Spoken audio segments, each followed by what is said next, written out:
Hey guys, welcome back to Your Nifty Guy. I hope all of you are doing well.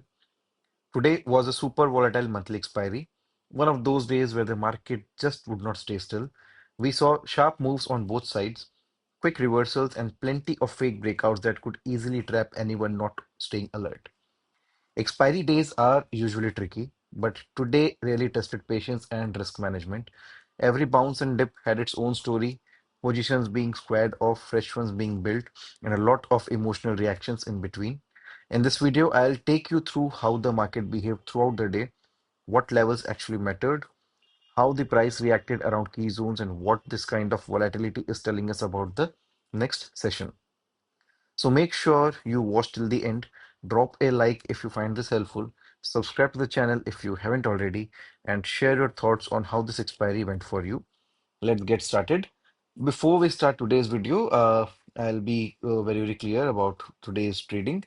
Today again was a no trading day for me, not on account of market not giving me setups, but then on account of the root canal treatment, which I have been pushing it since quite a last couple of months, but now the problem has raised to such a extent that I cannot push it any further. So yesterday I went to the doctor for one side. Today it was the treatment for other side, and today the teeth which had to be treated was in a very bad condition, and that was the reason I had to take a lot of painkillers. Plus, treatment was scheduled for around 11 a.m. in the morning, and most of the day I had a swollen face, half of which was not reacting. So, because of the anesthesia, local anesthesia, so I had decided to better not trade it, and I had planned it very early on in the day that I will only be focusing on the expiry special setup, which is around later half of the day when I would be feeling much better. Uh, so yeah, we'll get to everything. We'll quickly start with what we had planned. Now, markets opened with a gap down, showed some strength, moved up above yesterday's high, right?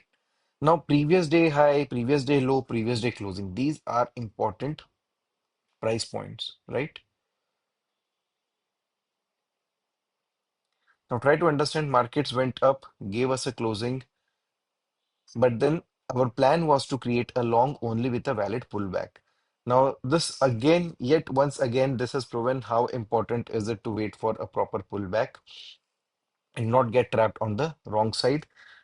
Markets did give a dip again, had it retested these levels, even gone down below this and then again gone up, it would have been a good trade on the long side above the break of this particular swing high, right? But then again, that did not happen, and markets immediately came down, giving us a negative start of the day, right? Now, this also shows this particular setup, which I always speak about, is the trap setup, wherein uh, this is the opening candle showing some strength going up ahead. This entire move can be considered as one candle. And then once the low of this candle gets taken out, right, it has shown you a closing above previous day's high, showing that new buyers would have entered around here. And then once this low gets taken out, even if you would have entered around here, this would have been a good trade on the uh, short side, right? Again, it might not have given you great results, but then a good trade. Nevertheless, the previous day breakout failure trade could have been taken once this candle gave us a closing back inside this range, gave us a halt candle. At the low of this particular candle, a trade on the short side could also have been initiated, right? So these are just how I would have looked at the market had I been looking at the markets in the live market. But then again, it is much easier said than done. Uh, so that is the reason I clearly clarified that today I did not trade in the entire trading day. Now, markets came down, and if we look carefully, it took support from exactly the levels that we had marked as support.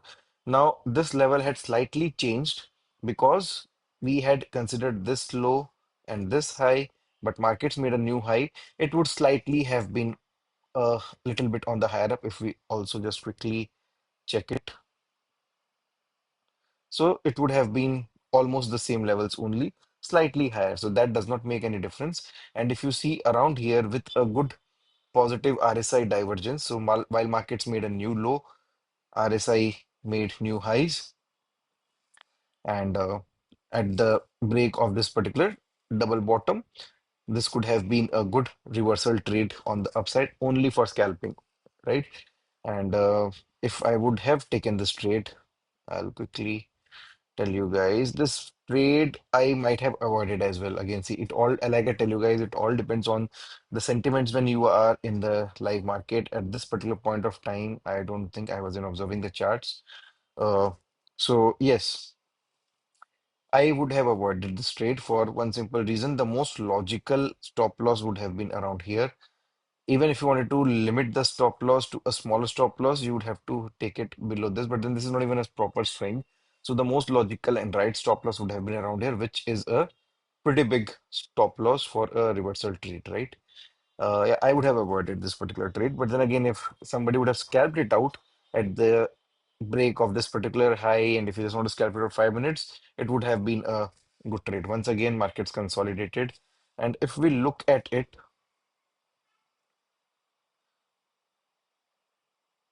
right, markets took rejection again from the point 0.5. Markets fell, retraced, took rejection from the point 0.5 to 0.618 zones. Now, why am I again and again showing you guys the same thing is because fib levels, once you learn how to use fib levels, it works very brilliantly on Nifty, right? You have seen it working as so it is in on an everyday basis. I am drawing using Fibonacci levels and marking them out on my charts. And if you can see clearly today, again, post this, the fall which came in got arrested near fib levels which were drawn using yesterday's levels. In today's entire fall, the high and low connected, markets took a resistance from exactly the point 0.5 to 0.618 zone, which is what I pay the most key attention to. And around here, once this low was taken out, again, a scalping short trade could have been initiated,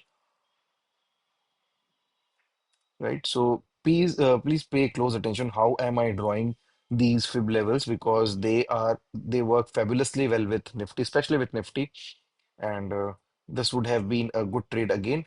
Now, this is what where I had begun observant after post 2 p.m. After I had something, took a couple of painkillers, popped them, and then this is when I started to observe the market or the change in OI. The short covering did come in, but then again, it came in pretty late, right? And as you guys know, I do not trade post 2:30,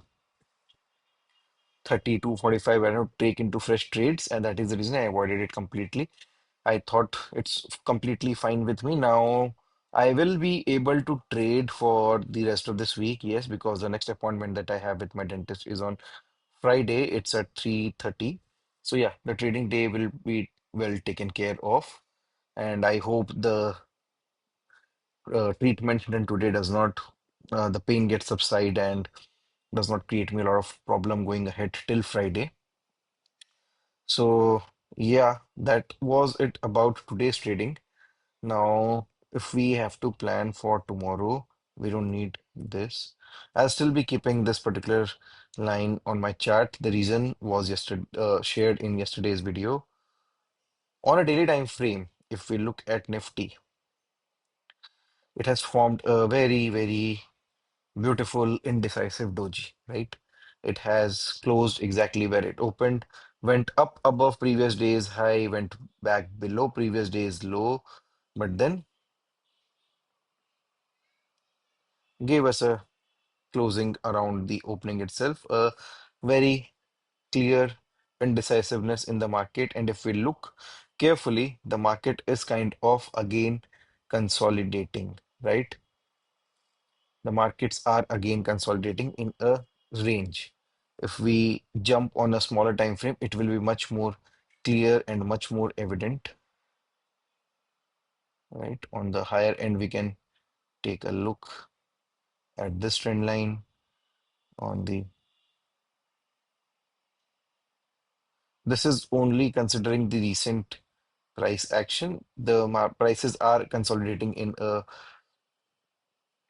triangle formation, and we'll be basing our trades for tomorrow. We're keeping the trade plan again extremely simple. Uh, at the break of the trend line as well as at the break of this high, we can initiate a trade on the long side. We can also still remain inside this range for one more day if the market has some more tighter consolidation in store for us, or below this we will be short. Needless to say, like I said, this particular line is of importance to us because this will kind of form a double top on the daily time frame, and that is the reason below it, of course, we are short, not even trying to mention it.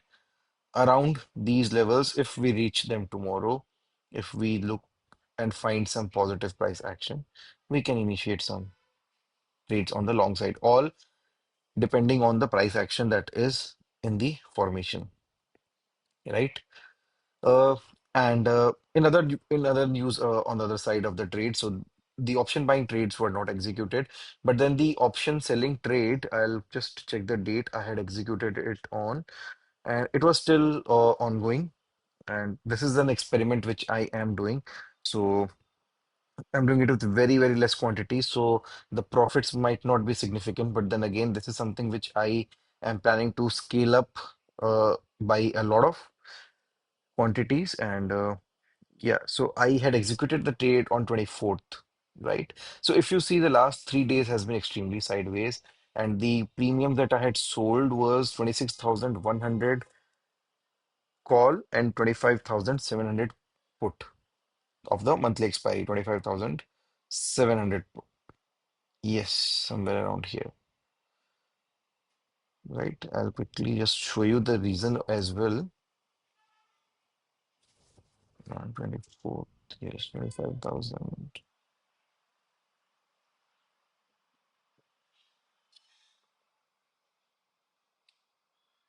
Right. So roughly this range. Now, the reason I'm telling you exactly, I had shorted these both these options at around day high, right?